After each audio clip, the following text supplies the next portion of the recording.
He's done this before.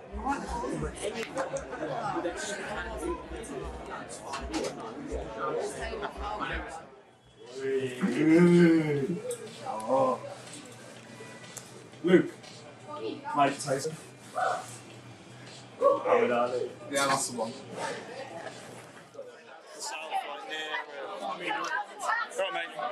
Fuck, bro. That was horrible. Yeah. It glowed a bit, isn't it? Not that. Yeah, it's in my mattress. No, actually, I haven't. Like, this tastes actually nice. Yeah. It's lovely. It's like being on holiday, isn't it? Yeah. Yeah, that's it. And in your mind, you think you're fucking Al Pacino. You won't get sort of this in England, not in the fucking Fair, shop this is anyway. not that. I've literally. Yeah, like a proper cigar shop. I've huffed on this and it's not like going that. down at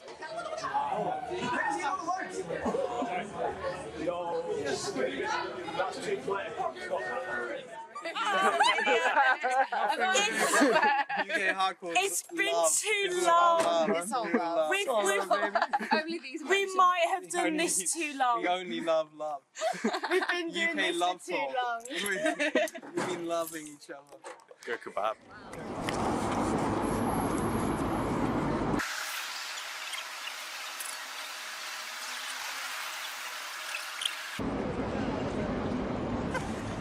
Hello, Luke. Put it in the good trap. Okay, yeah, let me post it. Here's Tom. Get the badge into the camera, Tom. Do you like Robbie Williams, wee fucking idiot?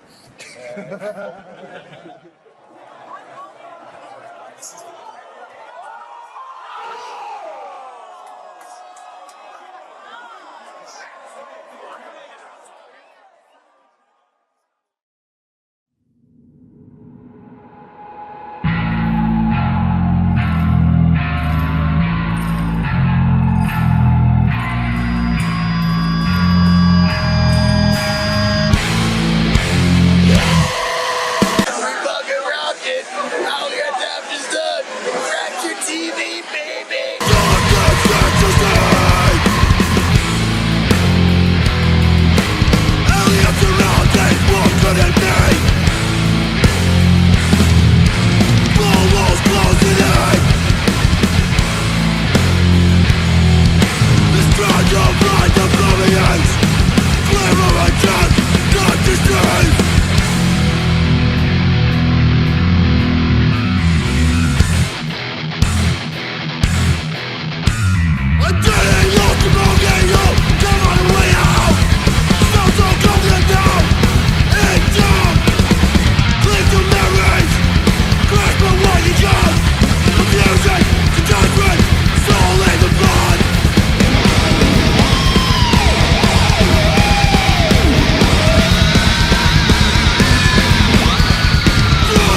Ben. And currently I play Stages of Faith, Lawful Killing, Antagonism, smattering of other bands, Layback. I used to play Blind Authority, and I mean, to be honest, I sort of got into it through a mix of my parents, my dad liking some punk when he was younger, and then just through metalcore and scene music and all, just everything that someone gets into when they're that age, you know, like a lot of grime and kind of underground UK music generally.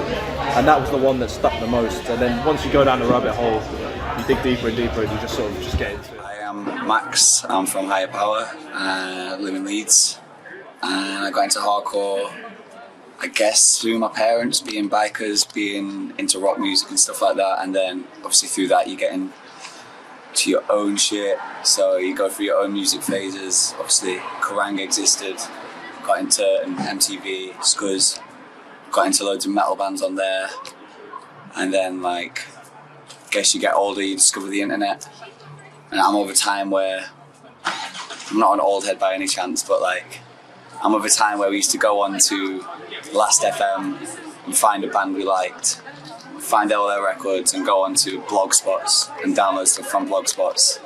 And I just, that was it, like you just get an obsession with it and you just download more and more and more and more and more, illegally, not supporting anybody, but then obviously you get into going to hardcore, and that was where I kind of got scared and scared and scared until I wasn't scared and kept coming to shows. Hello, my name is Fraser Castling from the band Cauldron, in which I sing previously of Planet of Fear. I also play in a band called Phase 2 on guitar.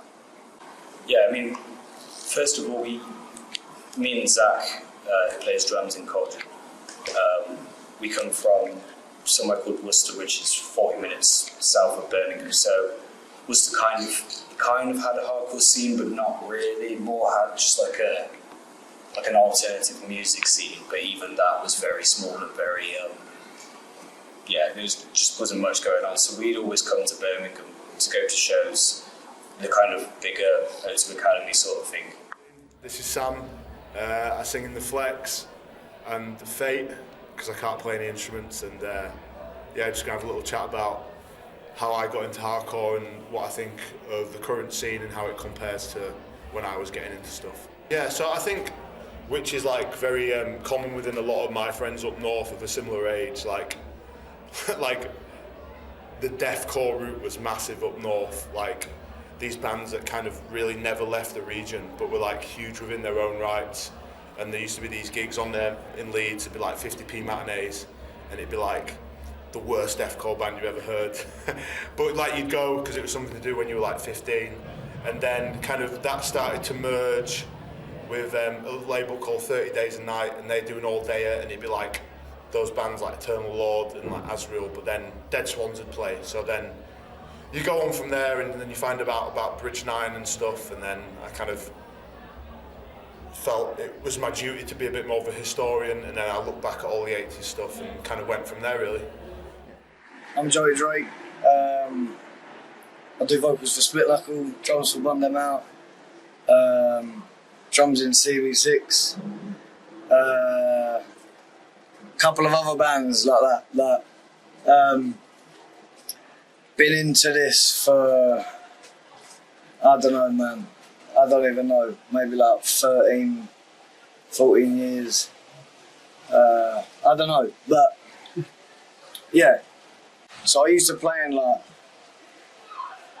just like metal bands kind of thing. I've always been into metal. I started playing shows in metal bands in 2007, and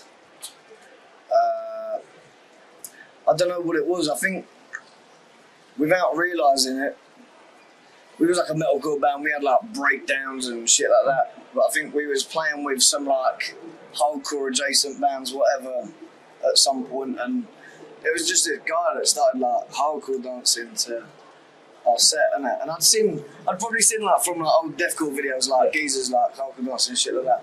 I don't know, I just thought there was something about it that was like quite cool. Like I didn't like sliding off of really sweaty geezers, you know what I mean? And like, you know, it all gets a bit macho. I mean, it can do with hardcore dancing, I suppose, with the wrong people, but it all gets a bit macho. You know, you see at metal shows, you see like one big fucking geezer in the middle who's like, come on, to all the crowd, and like it's all a bit, don't know, not really my thing.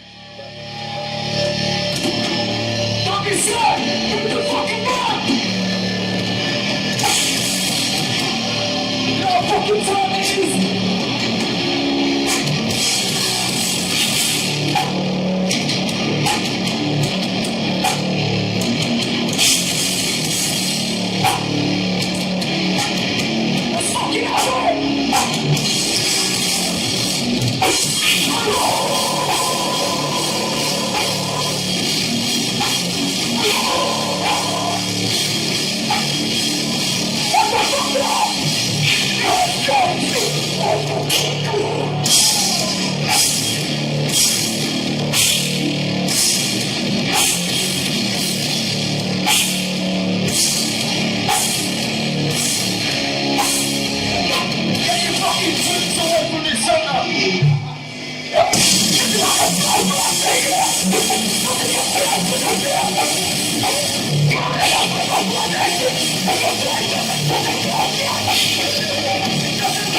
He got the 50 cal!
They started up that band, and then I just started going to like the shows that they were playing, and they were playing with other hardcore bands and that, and I just thought that it was fucking sick. And then from there, classic movements got into like BWP, shit like that, like Terror, Knuckle Dust, Bun Them Out, 50 Caliber, 9 Bar, you know, all of these kind of bands that probably a lot of people would say that they got into.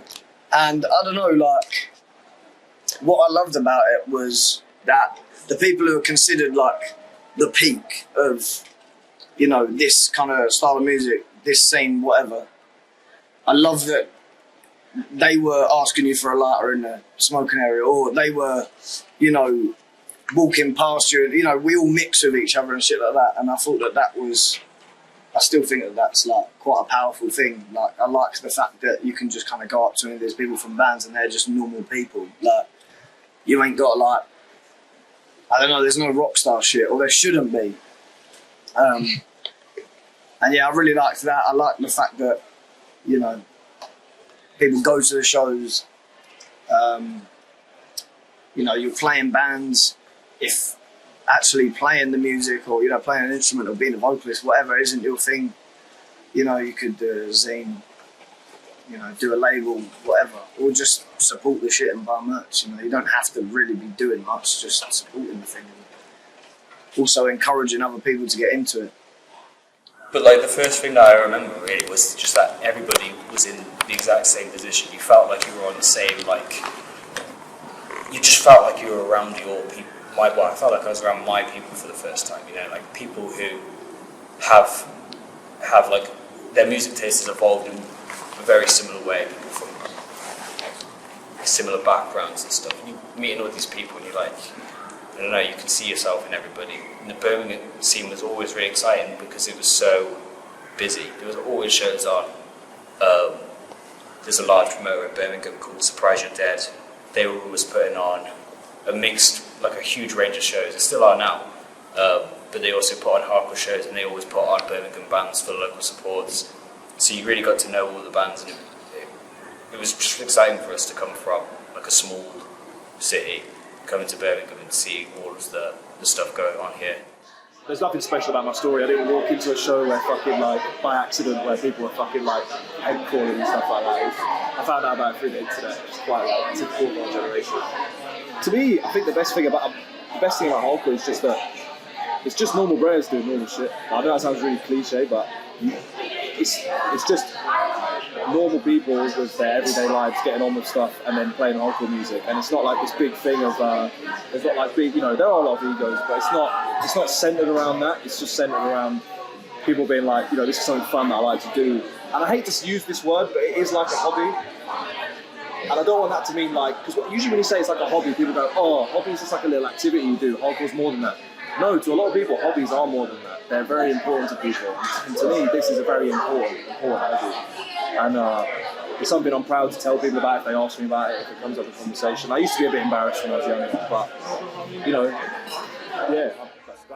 from that, actually, my first hardcore show was, and I remember it pretty well, if it wasn't one of those all-dayers where there was kind of a mix, the first proper hardcore show was Bitter End played in Leeds, and it was like True Colours, Deal With It, and really good bands, which I was kind of, unbeknownst to me at the time, and I saw it and I was like, wow, yeah, this is like something I'd love to kind of be into. And then I just kind of kept going to Leeds shows by myself for a few years until I met the guys in the Flex, and then yeah, started uni and then moved in with those guys, and then that's how the band kind of formed. The formation actually was a joke band for our other housemates' birthday. A lad called Rick, who's not in the band anymore. It was for his birthday, and we were kind of like, oh, should we do this stupid band? And like we recorded it, and we were like, oh, it's pretty good actually. Like Liam was playing drums for all intents and purposes. Like he's not a drummer, he couldn't play. But yeah, we played, and like people really liked the demo and stuff. So we made them and like put it online, and people like loved it.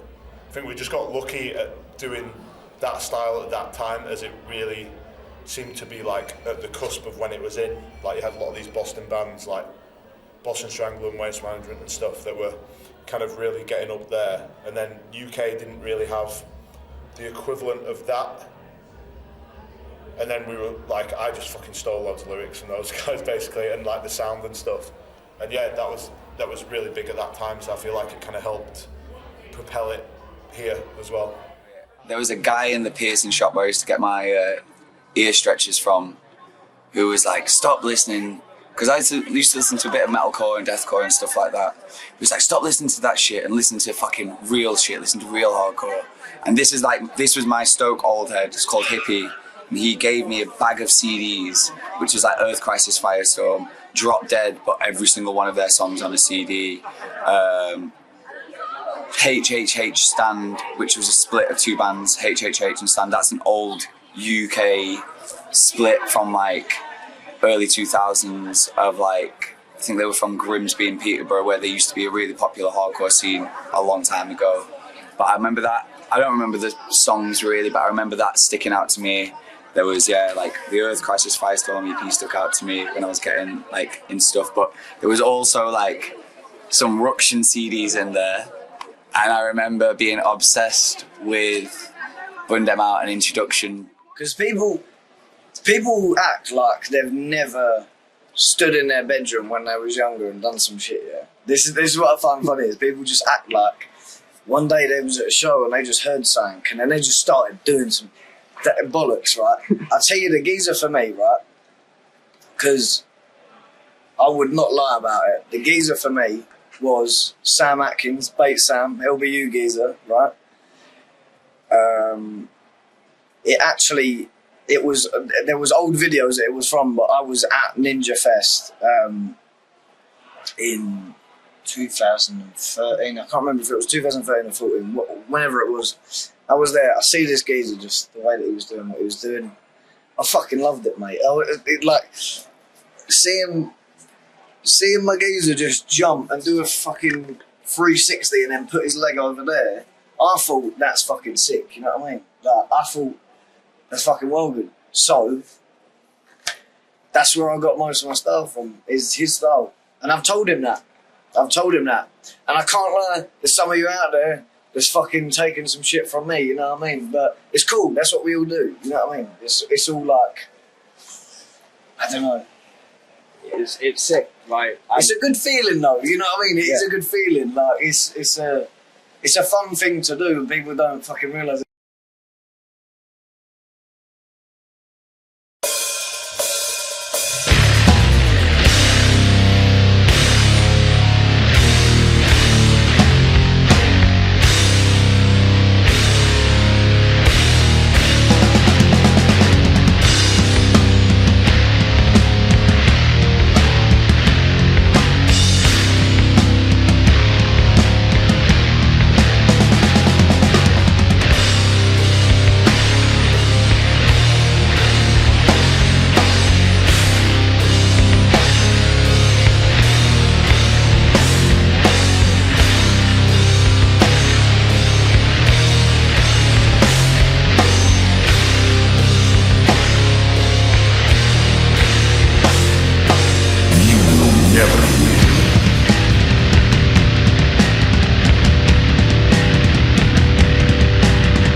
why I'm giving up today from your mouth.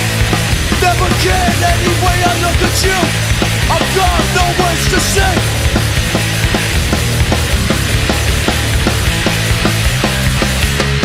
Sick of you and your fake fucking ways. Save me from a fall while I'm known as all your games. You won't play me like a fool. Motherfucker, got the act stuck to your face. You better move back. We ain't playing no war games. We're slicing faces with razor blades.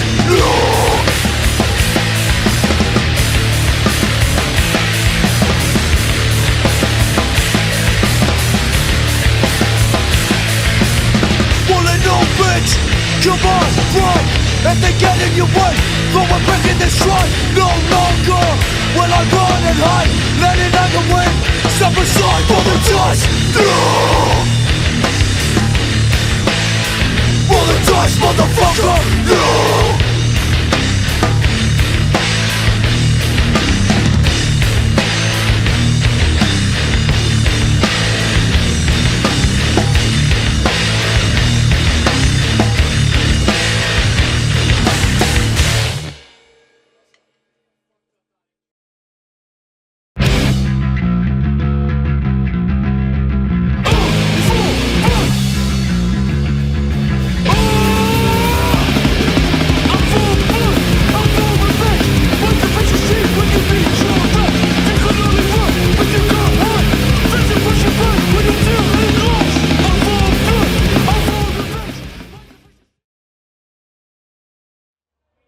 To London, it was kind of all the ruction stuff, which is heavier obviously, and then yeah, I don't know, it didn't seem to be, there was, from my perspective anyway, there was nowhere near as much cohesion as there is now.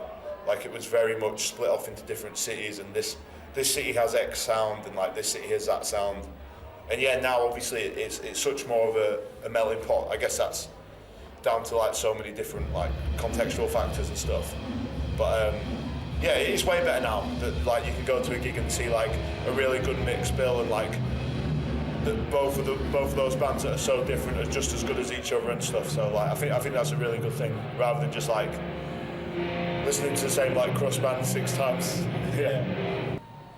Leeds basically, like I'm the only really one. Me and Leah from Pest Control and Joe are pretty much the only Leeds natives in bands, and everyone kind of moves up for uni and stays for the scene or like for various other reasons. But it wasn't until like I met all my peers, like the guys in Higher Power and Big Cheese and Violent Reaction, Shrapnel and stuff, that like I met people like my age as well. Like even though there's only a couple of year disparity, but like it was easy for us to like make closer friends because the age gap was closer, and then that's kind of what spawned all like the new wave of British hardcore stuff, like that kind of core contingent with bands like Obstruct and Shrapnel and those guys in Arms Race and stuff like that.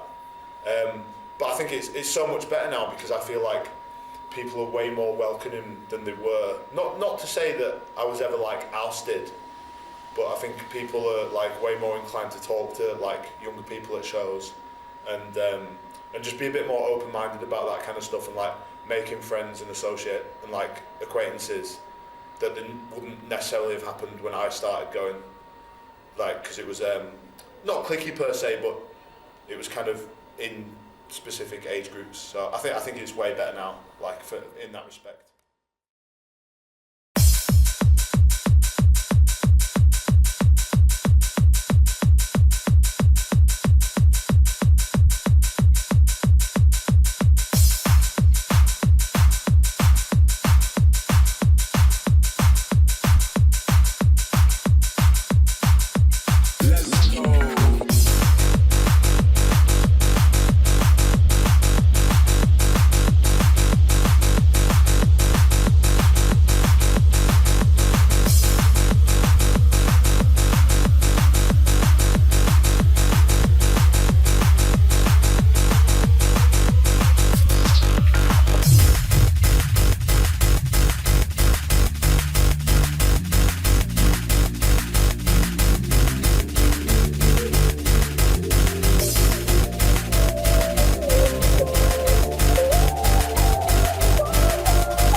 guess the reason why we started Gabe,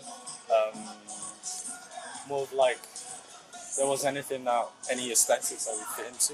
Yeah. Just, There's literally nothing. so I guess we just started our own thing, especially in the small scene in Coventry. It's quite a small city. So I guess we wanted to start our own thing. Me, Kay, Tom, and Lamar. I guess we're like the original four. We decided to like. I guess we're the original crew to make Gabe as a brand.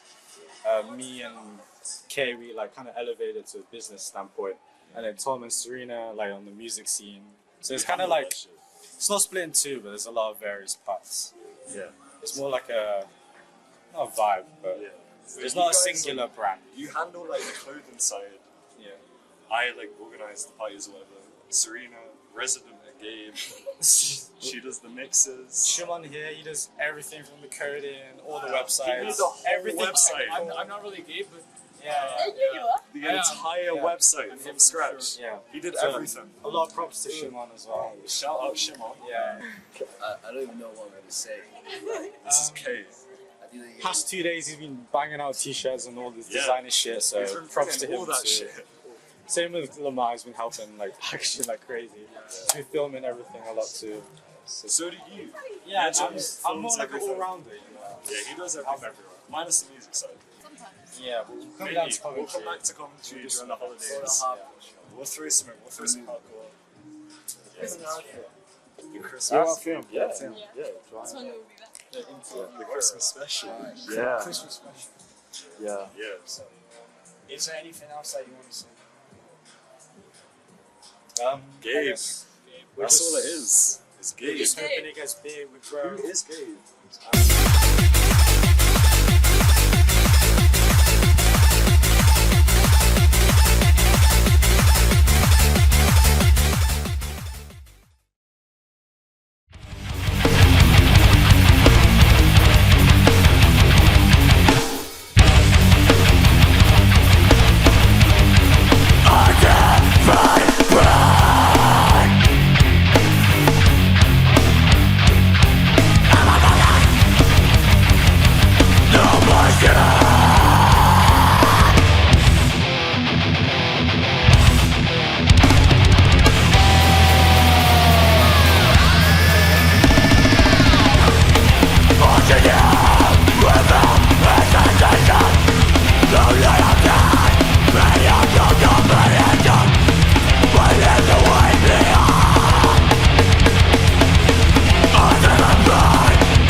Do you know what? I think it's cool. Like, it's cool But the thing that I think is really humbling about it is that no matter how cool you think you are moshing, everyone knows if you're doing it and someone else is doing it, everyone knows you've practiced their move. And I think that's humbling because all these geezers, you'll see these geezers doing some mad shit, right? And then they'll like walk away like, yeah, I really did some shit there.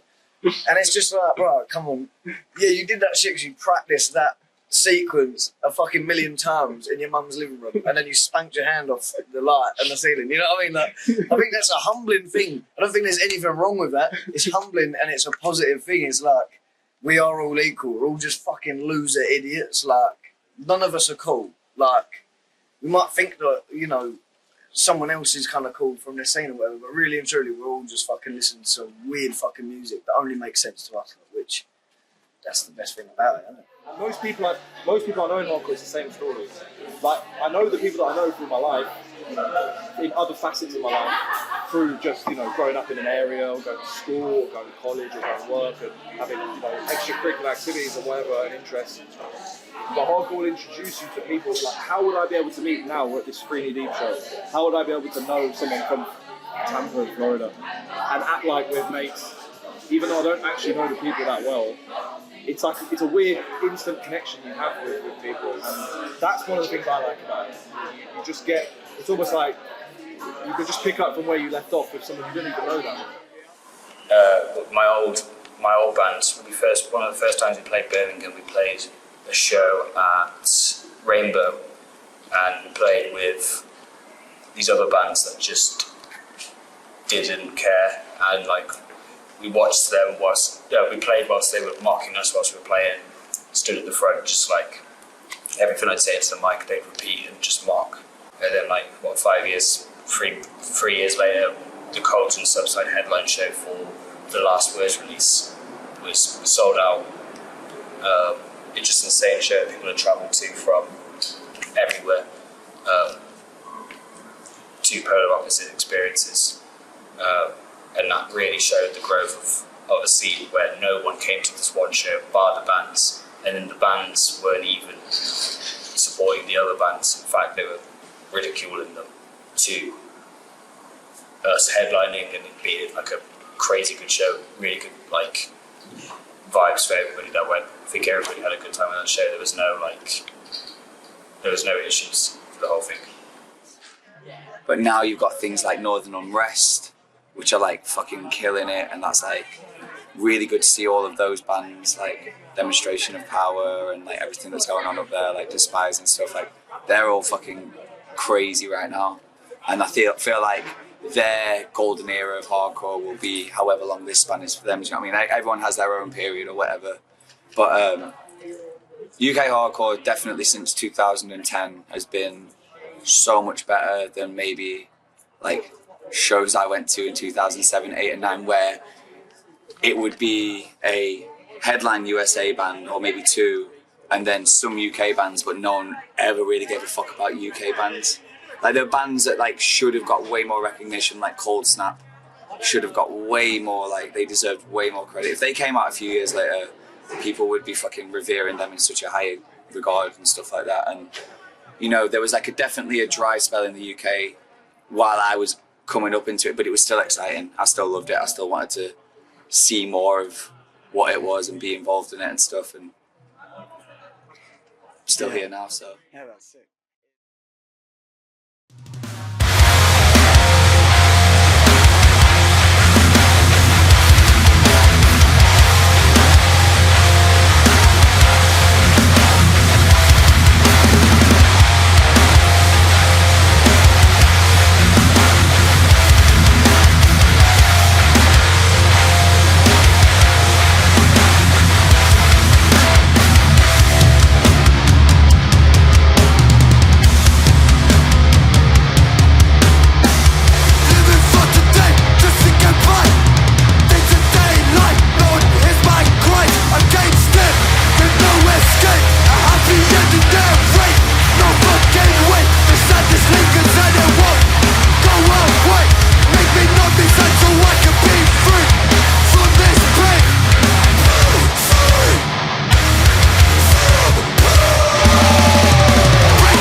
build the walls. The ones you built so you're not exposed. Destroy your world. You burn your bridges and that's all you'll never know.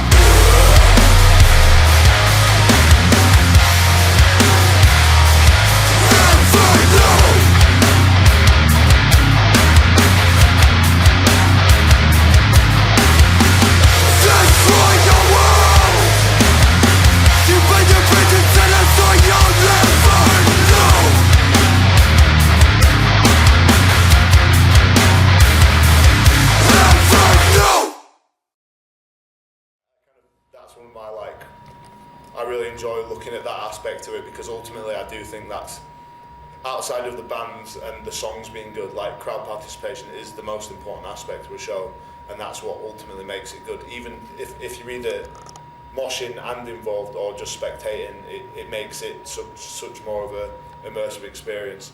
So, like, if there's old videos like of this fest we used to do called Mongrel Fest, which was in Broomhall in Sheffield actually, and like you'll just see this massive open space and people just sprinting back and forth, like with not too much style per se, but that was like, of the time, that was like what was in. And it's just interesting, like watching how that like evolves stylistically, and like obviously as we get older you'll mosh to less bands and stuff, and like stuff changes and there's trends from the States and that, but I think it's cool to see like that the participation has like kept up to the levels that it was in like the years that I consider like the peak times of new wave of British hardcore specifically, not in general, like between like 13 and 16, 17, and it's sick to see like with a new generation of kids that's still there and present. The style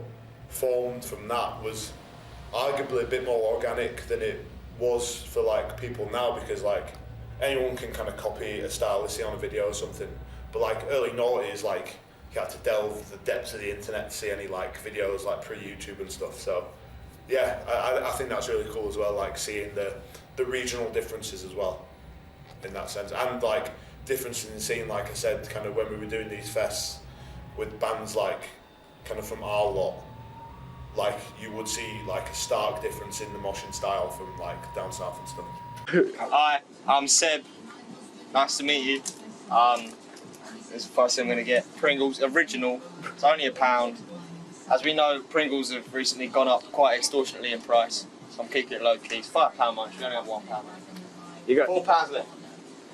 I like a beverage very much, so we'll get something interesting. What?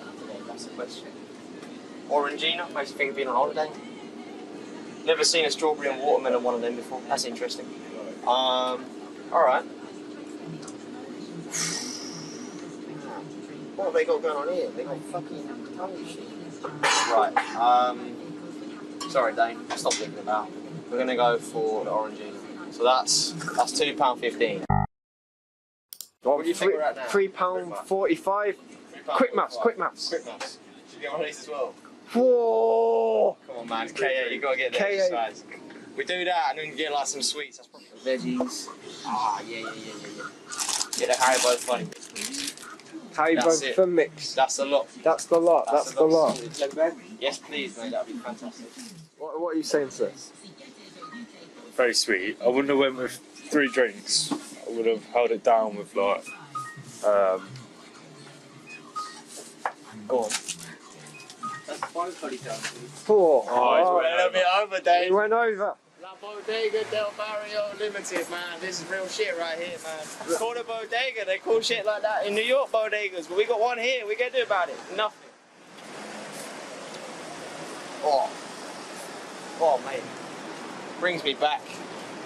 First time I had this, I was 15 at college.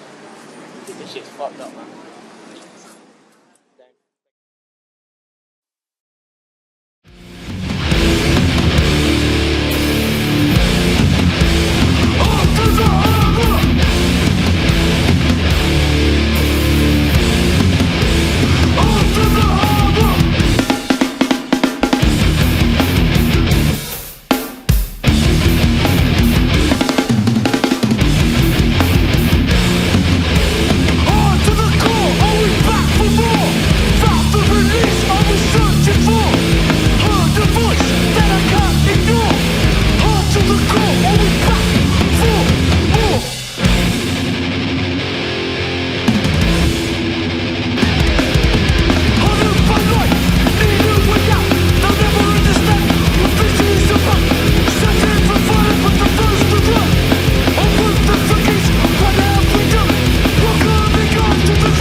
promoters that aren't Live Nation. In Birmingham, people like Sam Ellis Thompson putting on shows. But it's happening everywhere. But more and more people that are putting on shows, those DIY shows, the more and more people are going to turn up and realise that it's actually a good, fun experience. People finding out about hardcore from like Twitter or something, and then going to like a Live Nation show, aren't getting the real thing. So are they going to stick around when they're not getting what is actually the true experience? I don't think it's as likely. So we need more and more people like Ready Eye in London, like Northern Unrest in Glasgow, like Sam and Gaz in Birmingham, who are going to put on for their scene. And then we need more bands, need more people to realise that we want them to come to the shows and we want them to play at the shows. But I also think it's really exciting that we're going to have all these new different types of people coming in with other interests, because I think then we'll get some really cool bands that are kind of different and cutting edge in different ways. So I think it's an exciting time. I think, the crux of it is that we need more and more promoters, more than anything, to put the work in. And people going around and flowing the shows as well, going to the Live Nation shows and stealing the people that go to them, telling them this isn't really what it is. If you like this, you'll love what we have for you in this dive bar next Tuesday. I don't know, big up to everyone doing their thing, all the different styles that come out of the UK, you know, different shows that are getting put on. There's a lot of people really fucking giving back at the moment, and I think that's nothing but a good thing. There's people who've still been doing it for like fucking 20 years upwards, do you know what I mean? Big ups to my people, SKC, big ups to LBU, my people. I think people need to start looking at things and going, younger people specifically I'm talking about, and going, I can do that myself. You know what, this show's cool, but I can do a better show. Because that's what we used to think when we were younger. What's so cool about hardcore is that, like, which is probably not really prevalent in any other genre, is like your favourite band can be a band that has your best friends in it. I think that's so lovely that like you can have that intimate connection with like music that makes you feel a certain way, and also like be friends with them outside of that context, because you're not gonna know if Drake's your favourite artist, you're not going to the pub with Drake. Do you know what I mean? So like I think there's a really cool connection there, and like a lot of my kind of peers' bands were like my favourite bands. Like I went to every Shrapnel show in the UK, like without missing. I've got all the merch, all the records, and I was like 22 at the time, but that was like such a band for me that like I love so much, and like also had like some of my best friends in that like still talk to now. So I think if people had that more attitude of, and I hate to say it, DIY, that is what it is, that is what I'm talking about without using that word, is I think in hardcore a little bit that DIY thing has been lost, and I think what overtakes it is this kind of professional angle, which is that conglomerates and kind of like handing over responsibility to people who maybe you think are more worthy is quite common, instead of just doing it yourself. And these things aren't that difficult, believe it or not. Okay, it might take a bit of effort, it might take a bit of organisation, it might take a bit of getting your fucking shit together, but you're going to have to do that in your life at some point. And we learned to do that when we was young, because of hardcore, not because of anything else. I do wish people would put on for the UK bands slightly more than they do the US bands. I mean, it sucks that if we want to get a big tour, we have to wait for a US band to take us out as a support. It would be really cool to do like a support with to do a tour with other UK bands, and it'd be as big as it would be with a band that's come over from the US. Same with merch sales, to be honest. US bands come over and their merch just flies out. They sell a ridiculous amount of merch. For the UK bands, it's just nowhere near as easy, and it shouldn't be that way. We should be putting on for the bands in our own scene. Other than that, we need to be converting the Live Nation hardcore fans to the DIY hardcore fans. I mean, I think it's only natural because obviously you don't get to see them anywhere near as much, so it completely makes sense because you get to see this band from the US that you can't just go down the street and see like every other week. but like we just need to start becoming conscious of that and putting on for our bands as much, which is easier said than done, but it kind of needs to happen so that our bands can, you know, go over there and push ourselves further.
2 songs left.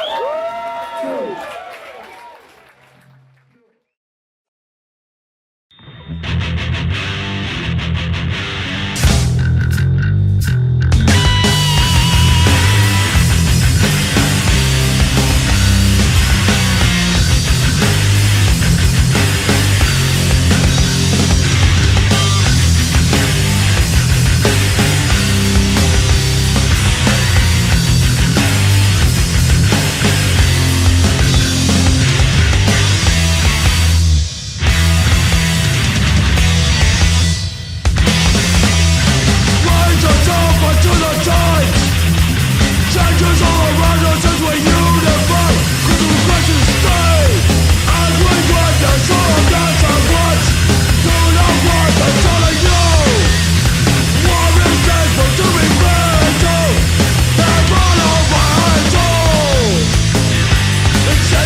blood.